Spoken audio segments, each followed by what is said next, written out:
Hello friends, नमस्कार। न्यूजन study point में आपका स्वागत है।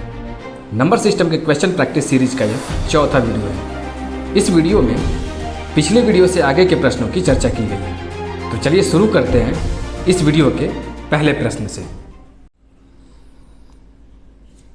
पहला प्रश्न है फाइंड द वैल्यू। दिया गया है √-3 इंटू √-27। कहा जा रहा है कि इसको सॉल्व करके इसका वैल्यू निकालें। इसको सॉल्व करने से पहले चलिए कुछ चीज़ें देख लेते हैं जो अंडर रूट और स्क्वायर रूट में काम आती हैं।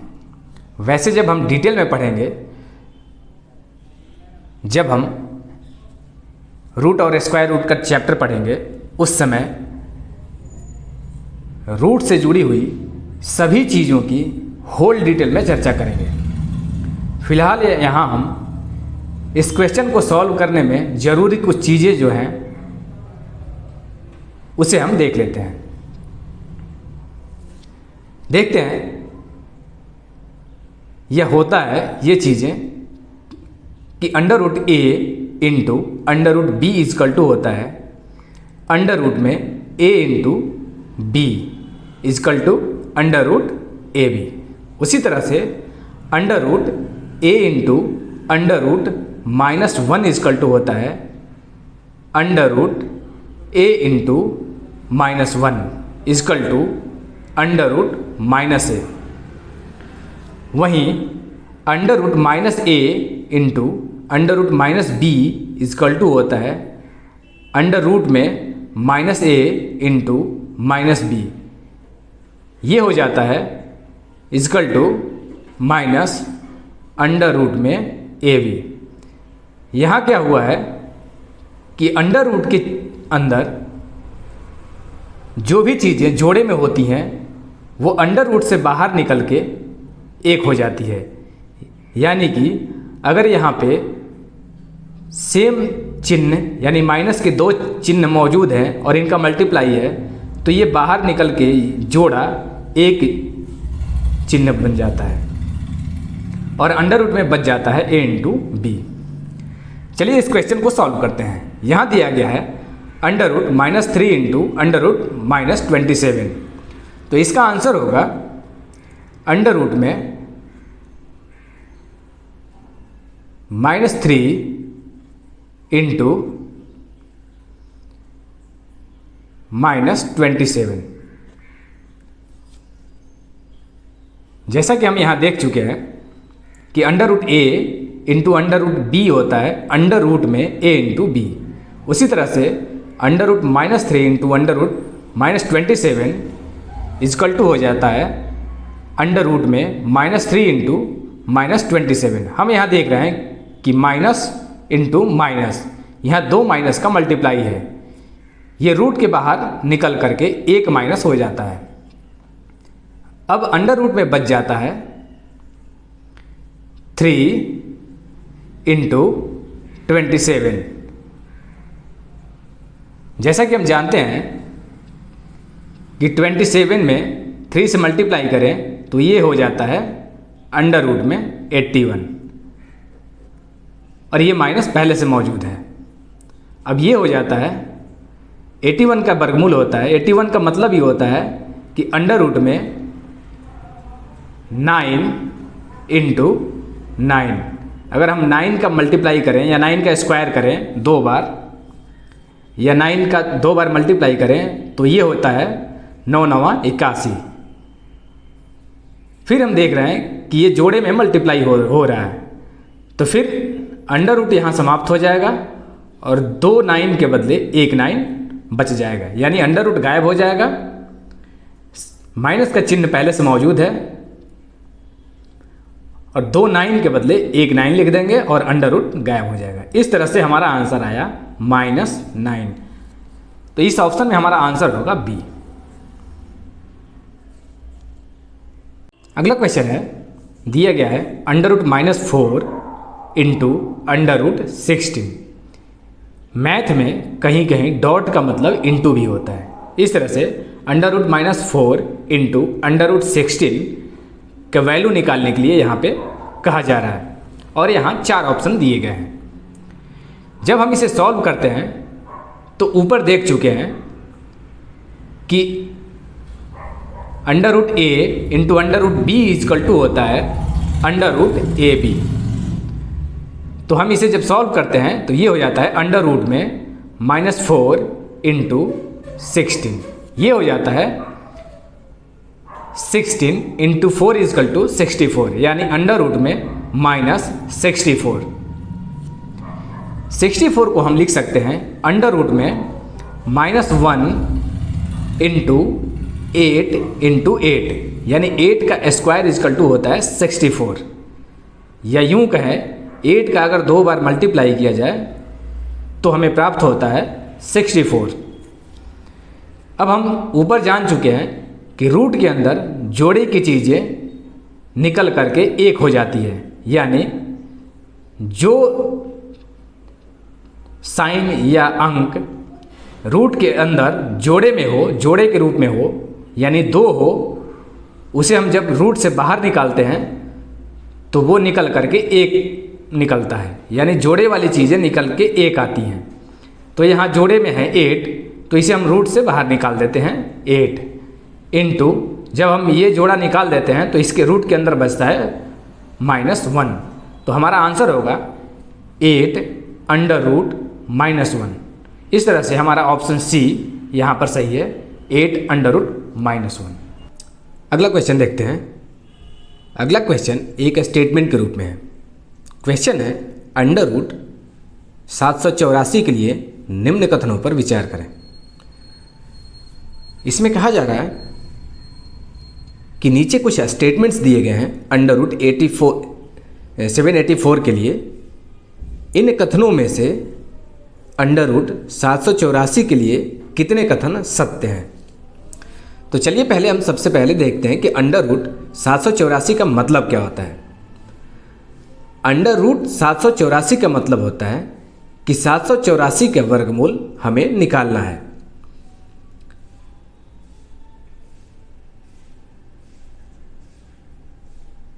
तो आइए यहाँ पे हम देखते हैं 784 का वर्गमूल कैसे निकाला जाता है। जब हम वर्गमूल का चैप्टर पढ़ेंगे उस समय जितने भी प्रकार के वर्गमूल निकाले जाते हैं उसकी हम विस्तृत रूप से चर्चा करेंगे, लेकिन यहाँ हम शॉर्ट में 784 का वर्गमूल निकालना हम सीखेंगे।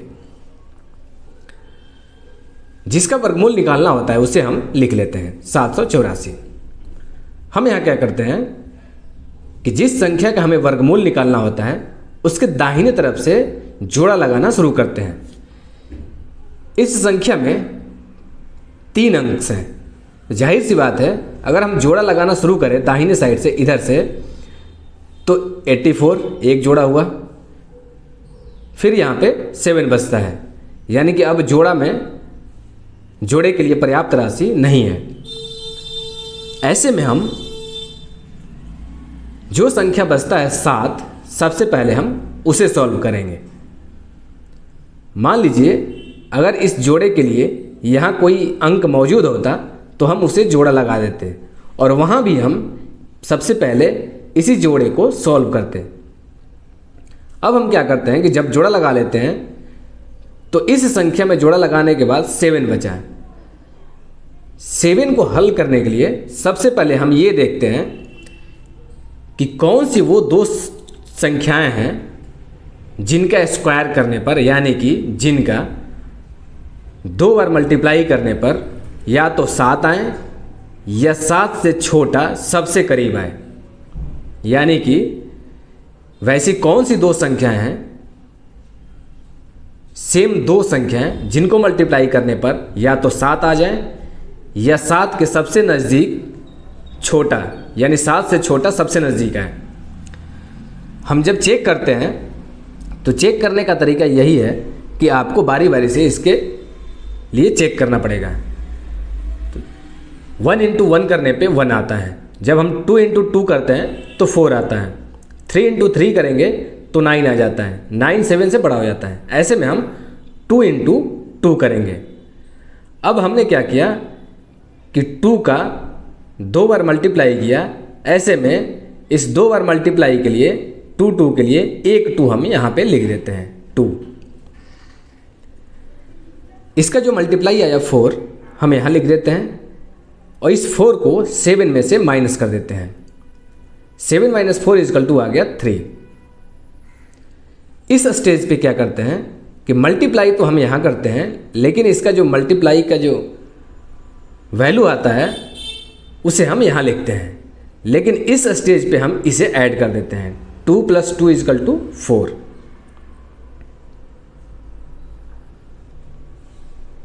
अब यहाँ बचा है 3। ऊपर से जब भी उतरेगा अब जोड़े वाली अंक ही उतरेगी। ऐसे में हम 84 को यहाँ पे उतारते हैं तो ये हो जाता है 384। यहाँ बचा है 4। अब हम फिर एक बार आते हैं इन संख्याओं पे। नियम ये है कि 4 के आगे जो संख्या रखेंगे वही संख्या इसके नीचे रख करके मल्टीप्लाई करेंगे। यानी हमें एक ऐसी संख्या रखना है जो यहाँ भी रखा जाए और यहाँ भी रखा जाए, और अगर मल्टीप्लाई किया जाए तो या तो 384 आए या 384 के सबसे करीब छोटा है, 384 से छोटा सबसे करीब है। हम जब 1 रखेंगे तो वो भी नहीं आएगा, 2 रखेंगे तो ये हो जाता है 42 × 2, 3 रखेंगे तो ये हो जाता है 43 × 3। जब इस तरह से हम चेक करते जाएंगे तो देखेंगे कि 8 रखने पर ये हो जाता है 48 × 8, यानी कि जो अंक हम यहाँ रखेंगे वही अंक यहाँ भी रख के मल्टीप्लाई करेंगे। यहाँ 8 रखने के बाद ये अंक हो जाता है 48 और 8 से मल्टीप्लाई करने के बाद हम देख रहे हैं कि आ जाता है 384। इस तरह से 384 - 384 इस स्टेज पे हम माइनस करते हैं, इस स्टेज पे मल्टीप्लाई करके उसका जो वैल्यू आता है लिखते हैं। यहाँ भी हमने मल्टीप्लाई किया, जो वैल्यू आया यहाँ लिखा। अब इस 2 8 के लिए हमने 2 बार 8 रख के मल्टीप्लाई किया है, उसके लिए 1 8 हम यहाँ लिख लेते हैं। यहाँ क्या बच जाता है कि 384 में से 384 को माइनस करें तो ये 0 बचता है। इस तरह से हमने देखा। अब हम यहाँ क्या करते हैं कि इस स्टेज को हम यहीं पे छोड़ देते हैं। क्यों? क्योंकि अब हमारा कोई भी शेष जोड़ा नहीं है और ना ही तो यहाँ कोई संख्या बच रही है। ऐसे में हमारा जो वर्गमूल हुआ 28 प्राप्त हुआ। यानी कि अगर √784 का वर्गमूल निकाला जाए तो 28 होता है। दूसरे शब्दों में कहें कि अगर 28 को अंडर रूट के अंदर 2 बार मल्टीप्लाई किया जाए, यानी 784 को हम 28 × 28 लिखें तो ये आ जाता है 784। यही चीज़ें रूट के अंदर डबल वाली चीज़ें रूट हट के रूट के अंदर की डबल चीज़ें रूट के बाहर निकल के 1 हो जाती है और ये बन जाता है 28। अब देखते हैं, कुछ कथनों के ऊपर विचार करते हैं। पहला स्टेटमेंट कहा जा रहा है कि √784 जिसका वर्गमूल 28 आया है परिमेय संख्या है। बिल्कुल सत्य बात है, क्योंकि परिमेय संख्याएं p/q के रूप में मौजूद होती हैं और 28 भी एक परिमेय संख्या है, क्योंकि अगर किसी संख्या के नीचे कुछ भी नहीं है तो उसके माना जाता है कि उसके हर के रूप में उसके यहाँ नीचे 1 मौजूद होता है। ऐसे में 28 एक परिमेय संख्या है, ये सत्य है। दूसरा स्टेटमेंट में कहा जा रहा है कि अपरिमेय संख्या है। जब परिमेय संख्या परिमेय हो गया तो संख्या अपरिमेय नहीं हो सकता है। ऐसे में सेकेंड स्टेटमेंट हमारा फॉल्स है। एक धनात्मक संख्या है, सही बात है। 28 एक धनात्मक संख्या है या √784 एक धनात्मक संख्या है। चौथा स्टेटमेंट कहा जा रहा है ऋणात्मक व धनात्मक दोनों संख्या है। ये बिल्कुल ही गलत स्टेटमेंट है। जैसा कि हमने पहले देख चुका है कि √a का मतलब होता है वनली और वनली प्लस √a, यानी कि √784 केवल और केवल धनात्मक संख्या है। इस तरह से हमारा चौथा स्टेटमेंट भी फॉल्स है। पांचवा स्टेटमेंट में कहा जा रहा है कि पूर्ण संख्या है। जाहिर सी बात है, जब हमने नंबर सिस्टम के थ्योरी वाले वीडियो में चर्चा किया था तो उस समय पूर्ण संख्या के बारे में बहुत अच्छे से बताया था। तो 28 एक पूर्ण संख्या है, क्योंकि पूर्ण संख्याओं में 0 से लेके 1 2 3 डॉट डॉट अनंत तक शामिल होती हैं। बोल रहा है कि पूर्णांक संख्या है, जाहिर सी बात है कि पूर्णांक संख्याओं में भी हमारा 0 से लेके 1 2 3 डॉट डॉट अनंत तक होती हैं, और इसमें माइनस वाली संख्याएं भी शामिल होती हैं। तो जाहिर सी बात है पूर्ण संख्या भी है 28 और पूर्णांक संख्या भी है। इस तरह से हमने देखा कि इन सारे स्टेटमेंट्स में 1 2 3 4 स्टेटमेंट्स सही हैं, और यहाँ कहा जा रहा है कि अंडर रूट 784 के लिए उपरोक्त कितने कथन सत्य हैं। तो हमारा आंसर हो जाएगा, ऑप्शन में दिया गया है ए 1, बी में दिया गया है 3, सी में दिया गया है 4। तो हमारे 4 स्टेटमेंट सही हैं, तो हमारा आंसर हो जाएगा सी। चलिए देखते हैं अगला क्वेश्चन। अगला क्वेश्चन भी एक स्टेटमेंट के रूप में है, और क्वेश्चन में कहा जा रहा है कि निम्न में से गलत कथन का चुनाव करें।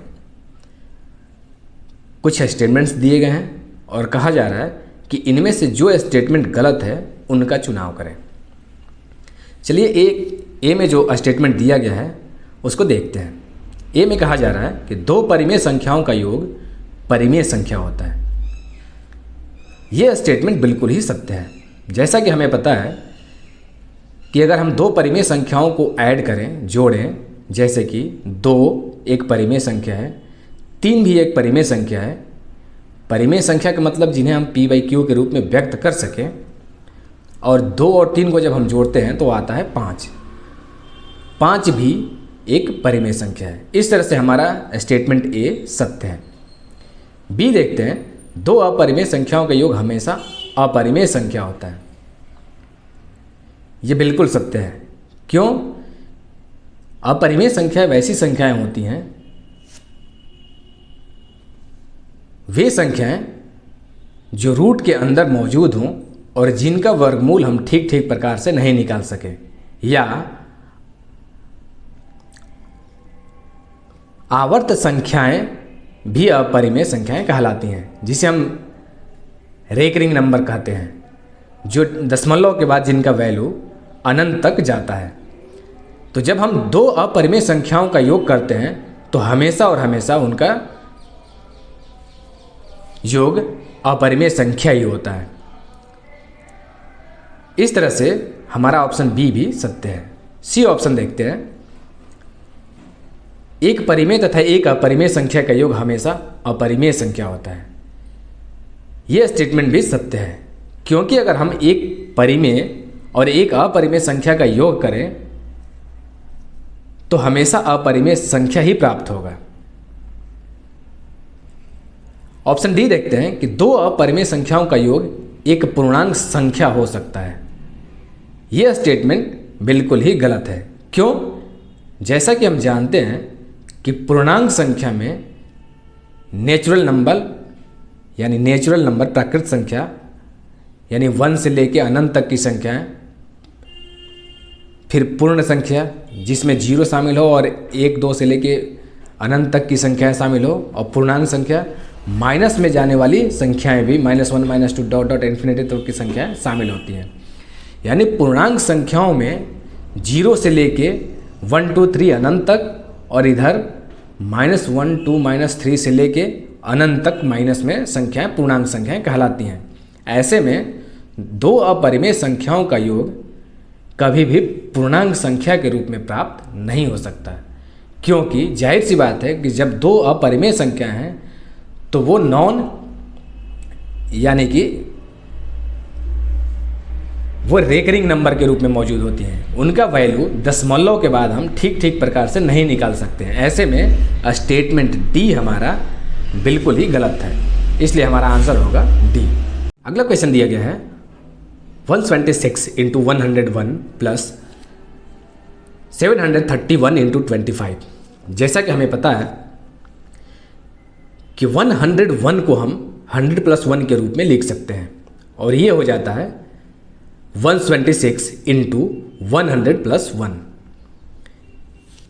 इस स्टेप के लिए हम क्या करते हैं कि इसमें 25 से मल्टीप्लाई है, तो हम 731 लिख लेते हैं और डबल जीरो इसके आगे लगा देते हैं और इसे 4 से डिवाइड करते हैं। अब हम यहाँ क्या करते हैं कि 126 का 100 से मल्टीप्लाई एक बार है, तो जब 100 से मल्टीप्लाई करते हैं तो ये हो जाता है 126 के ऊपर डबल जीरो प्लस 126 का 1 से मल्टीप्लाई करते हैं तो ये आता है 126, इसको ब्रैकेट में बंद कर देते हैं क्योंकि ये एक अलग स्टेप है और इसको हम एक अलग यूनिट के रूप में, इन दोनों को अलग यूनिट के रूप में और इन दोनों को अलग यूनिट के रूप में हम सॉल्व करते जाएंगे। फिर दोनों का जो वैल्यू आएगा उसे हम ऐड कर देंगे। तो इसको जब हमने किया तो ये आया और इसे जब हम डिवाइड करेंगे तो ये आता है 18,275। आप डिवाइड करके इसे देख सकते हैं। जब हम इसे ऐड करेंगे तो ये हो जाएगा 6, 7, 7, 7 और 1। और जब हम इसे ऐड करेंगे यानी 17,776 प्लस 18,275 को ऐड करेंगे तो 6, 5, 11 का 1, 7, 7, 14, 1, 15 का 5, 2, 7, 9, 1, 10 का 0, 8, 7, 15, 1, 16 के 6, 1, 1, 2 और 1, 3 यानी 36,051 हमारा वैल्यू प्राप्त होता है। इस तरह से हम कह सकते हैं कि इनका अगर हम वैल्यू ज्ञात करें तो वो आता है 36,051। अगला क्वेश्चन देखते हैं। अगला क्वेश्चन है 523 गुना 5 प्लस 133 गुना 25। कहा जा रहा है कि फाइंड द वैल्यू, इसका मान निकालें। हम पीछे पढ़ चुके हैं कि किसी भी संख्या में अगर 5 से मल्टीप्लाई करना हो तो उसका नियम क्या होता है। यहाँ शॉर्ट में जान लेते हैं कि अगर किसी भी संख्या में 5 से मल्टीप्लाई करना हो तो उस संख्या के आगे जिसमें 5 से मल्टीप्लाई करना हो एक जीरो लगाते हैं और उस पूरी संख्या को 2 से डिवाइड कर देते हैं। यानी कि जिस संख्या में 5 से मल्टीप्लाई करना हो उस संख्या के आगे एक जीरो लगा देते हैं। यहाँ हमने 523 लिख दिया, इसके आगे एक जीरो लगाया और इसे 2 से डिवाइड कर दिया। प्लस का चिन्ह है, हम प्लस का चिन्ह लिख देते हैं। अब यहाँ पर है 133 गुना 25, यानी कि यहाँ 133 में 25 का मल्टीप्लाई है, 133 में 25 का मल्टीप्लाई है। हम ये भी जान चुके हैं कि किसी भी संख्या में अगर 25 से मल्टीप्लाई करना हो तो उसका नियम क्या होते हैं। यहाँ शॉर्ट में देखते हैं कि किसी भी संख्या में अगर 25 से मल्टीप्लाई करना हो तो जिस संख्या में 25 से मल्टीप्लाई करना हो उस संख्या के आगे 2 जीरो लगाते हैं और उस पूरी संख्या को 2 स्क्वायर यानी कि 4 से डिवाइड कर देते हैं।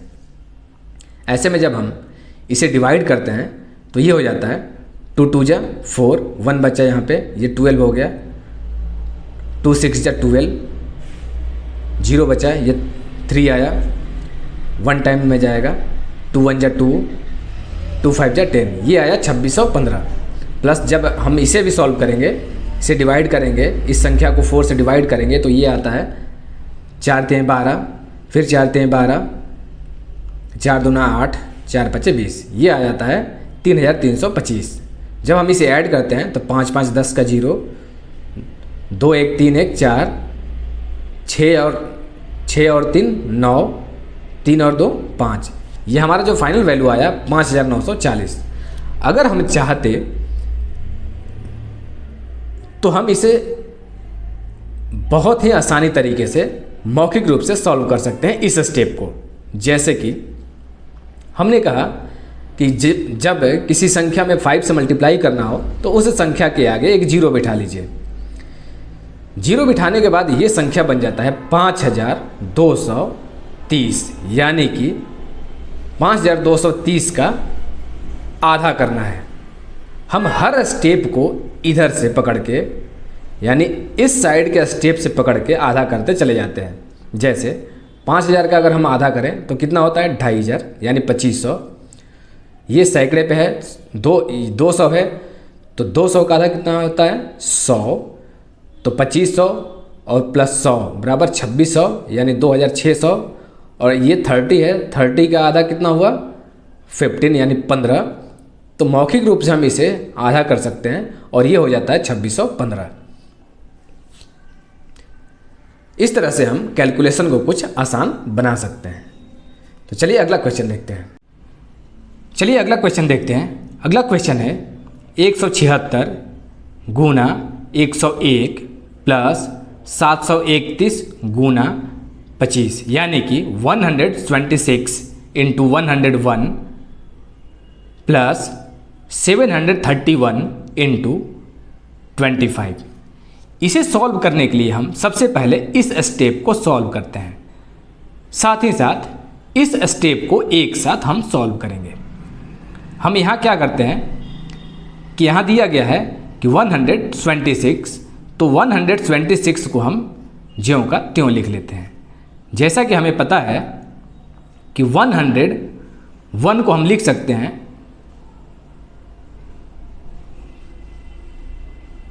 100 प्लस 1। इसे हम लिखने के लिए क्या लिखते हैं, जैसा कि हमने ऊपर देखा यानी पीछे की वीडियोस में देखा कि किसी भी संख्या से 25 से मल्टीप्लाई करने का नियम यह है कि उस संख्या के आगे 2 जीरो लिखते हैं। यानी 731 में अगर 25 से मल्टीप्लाई करना है तो 731 के आगे डबल जीरो बढ़ाते हैं और इससे 2 स्क्वायर यानी 4 से डिवाइड कर देते हैं।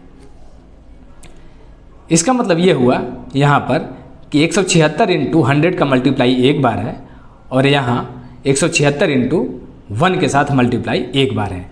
इस स्टेप को हम एक साथ रखेंगे तो हमारा हो जाता है 126 पे 100 से मल्टीप्लाई करेंगे तो डबल जीरो आ जाएगा इस पर, प्लस 126 से 1 से मल्टीप्लाई करेंगे तो ये हो जाता है 126। इसको एक ब्रैकेट में रखते हैं, प्लस जब हम इसे सॉल्व करते हैं यानी इस संख्या में 4 से डिवाइड करते हैं तो हमारा जो भागफल आता है वो आता है, चलिए करके देखते हैं। 4 1 जा 4 बचा 3, 4 8 जा 32 यानी 32, 4 8 है 32, अब बचा 1, 4 2 का 8 बचा 3, 4 7 28,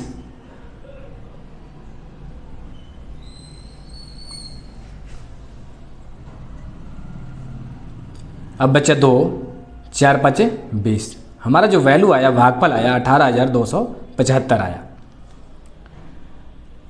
यहाँ पे क्या हो गया कि जब हम इसे सॉल्व करते हैं तो ये हो जाता है, इसको ऐड करते हैं, ये हो जाता है 6 7, 1 और 6 मिलके 7 7 1 प्लस ये हो जाता है 18,275। जब हम इसे ऐड करते हैं तो हमारा फाइनल वैल्यू आता है 6 5 5 6 11, 11 का 1, 11 का 1, 7 7 14, 1 15 का 5 बचा 1, 2 7 9 और 1 10 का 0 बचा 1, 8 7 15, 1 16 का 6 बचा 1 और 1 1 2 और 1 3। यानी जो हमारा वैल्यू आया वो आया 36,051।